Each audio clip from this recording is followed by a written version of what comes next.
And the date of the award was April 6th. Yes, sir. So we're now almost a month out. Yes. Have you contacted them and Yes. tried to push this along? Yes, I did.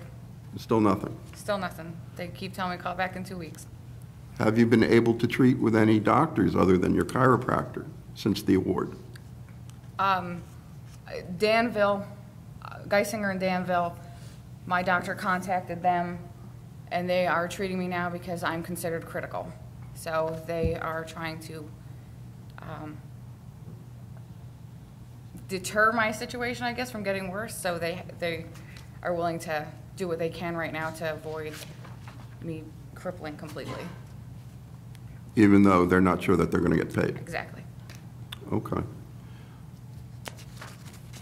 Gentlemen, if I would draw your attention to the decision, this case was a little bit different from most of the cases I've run into at the Department of Corrections, in that there was actually a medical report that the Department of Corrections had obtained. They had obtained an IME from a Dr. Dawson. To my eye, and I would think to any experienced practitioner's eye in this area, an IME, by the way, is independent medical examination. The IME was incredibly fatally flawed and was not going to support a defense for two reasons. Number one, there was prior to the end of Ms. Santorelli's insurance coverage, there were quite a few objective tests showing her problems. But the IME doctor states on page 6 of the arbitrator's report, he quotes the IME doctor who says, quote, "It is the opinion of this examiner, claimant's current complaints are not related to the alleged incident, but they are rather the subject of her imagination." So did you make all this up, Ms. Santorelli? Apparently I curved my own spine. Just, I'm good. I have magic. Yeah, you made it all up. Yes, absolutely. Okay. And at 26-year-old, you would like to be walking around with a walker and that back support and bench This was punched my over and all lifelong that. dream. Yes. To be just like this. Yes. Okay. And the other problem with the IME report of Dr. Dawson was that, and you'll look on page 5 and you'll see that. Mr. Arbitrator, I just would like to object, and I sympathize, and I'm not trying to suggest that she's not injured or that the report wasn't flawed, but I'm not exactly sure how the flawed examination has any bearing on the proposal itself. I mean, if we want to talk about why a procedure should be in place, fine. Talking about the medical exams that a doctor may or may not have done adequately, it sort of seems a little bit beyond and irrelevant. Again, I'm not trying to suggest that she's not hurt or anything of that nature. If the purpose is to discuss a proposal for process, I just don't know how this is relevant. If I could respond. You can. The point in these cases, the point in the Santorelli case and the Pritchard case, is not whether we won or lost. We can lose cases, we can win cases. That's not really the point. The point is that Ms. Santorelli was out of all leave, so was Mr. Pritchard, out of all leave, out of all coverage, and the decision of the arbitrator in both cases was not simply that we won, but that there was never a defense. There was never a viable, reasonable defense on the part of the Department of Corrections, even though we went through an entire hearing on these cases. And that ties in directly to our proposal that the bargaining unit member continue to receive wages and benefits once injured until an arbitrator issues a decision regarding the claim, because what we have here is proof. Okay, I'll allow the questions. You can finish. Thank you.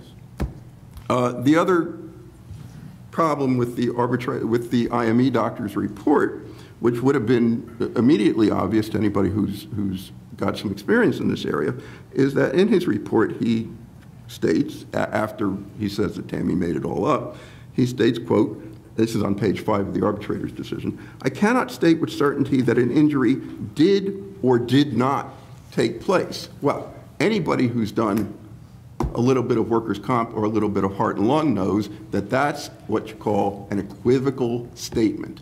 And in heart and lung and in workers' comp, an equivocal statement on the part of the doctor is non-competent. It is not. It's not even evidence. It's not evidence. It's not anything. It's equivocal, and equivocal statements are not competent evidence. You cannot rely upon them. The doctor says, maybe it happened, maybe it didn't. You got nothing. You got nothing. So what they have here is a guy who says, A, she made it up, and B, maybe it happened, maybe it didn't, I don't know. So they had nothing, and they never had anything, even though they, in this particular case, bothered to get a report. So Tammy Santarelli is out there living with her cancer-ridden parents, in pain, no treatment, no money, and they're just, the department is just sitting there waiting for her to disappear or die or quit or go away or something. And that's why benefits need to be maintained while these things are going on. And if you look at page 9 of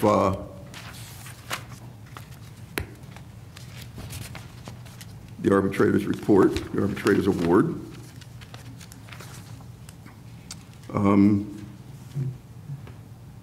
you'll see that the arbitrator says, after reviewing the record, I can find no basis to support the Commonwealth's theory, and the arbitrator puts the word theory in quotes, that claimant's attendance is a factor that I should consider in denying the claim, because once again, that was one of their defenses. You know, she doesn't have much leave time, so if there's anything wrong with her, obviously she, you know, fell off the roof of her house or something, and so she's making this up so that she can take off and get paid. But even though they said that, is there a question for the witness coming at any point? no, I'm making a statement. The arbitrator said, no actual evidence exists in the record that establishes her attendance has been a problem. And then the arbitrator goes on to recognize that Dr. Dawson's report was equivocal and not proof of anything, and he awarded Ms. Santarelli benefits. That's the point, that there was no defense, there was just delay. Thank you, Tammy. You have any questions for? Hang on a minute, Tim.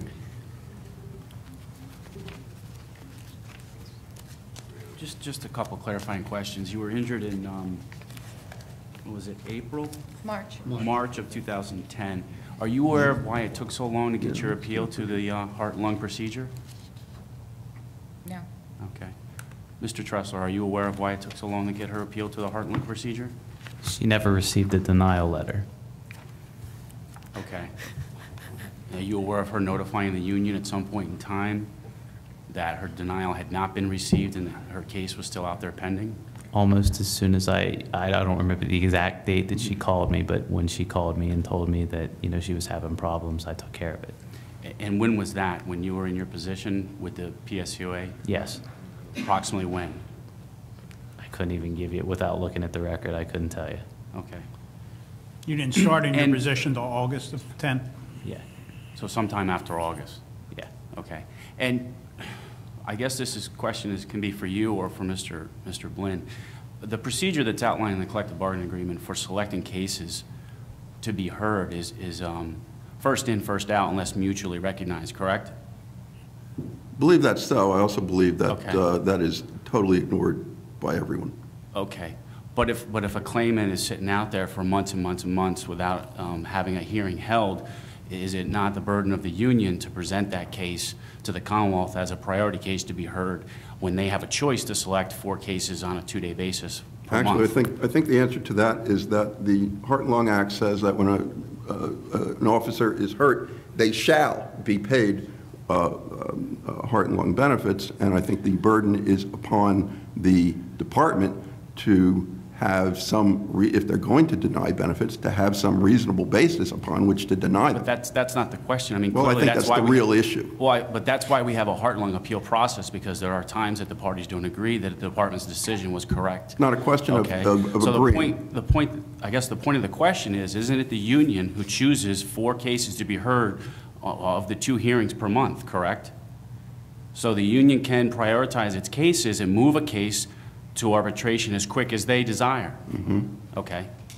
Well, this administration of the union, which took over in August of 2010, has been doing everything that it can to move these cases along as quickly as possible.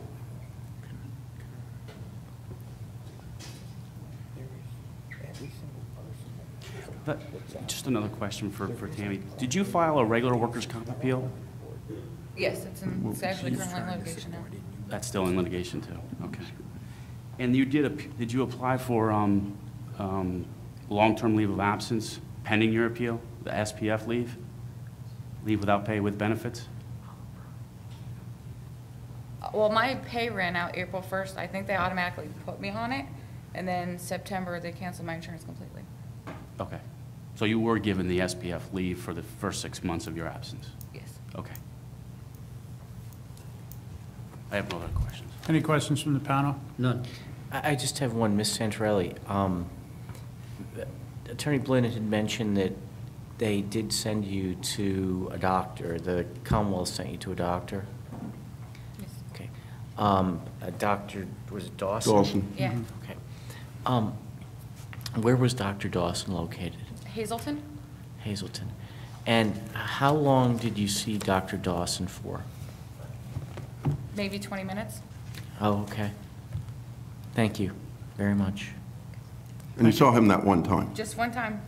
Okay. Thank you, ma'am. Thank you. The other case that I'd like to draw your attention to is at tab number 5. It's a case of Michael Pritchard. Obviously, the panel members will be able to read the arbitrator's decision and see exactly what was going on. Mr. Pritchard was not able to be here because he's too badly injured, but I would point out that in the Pritchard case, Mr. Pritchard has a wife and a family, children.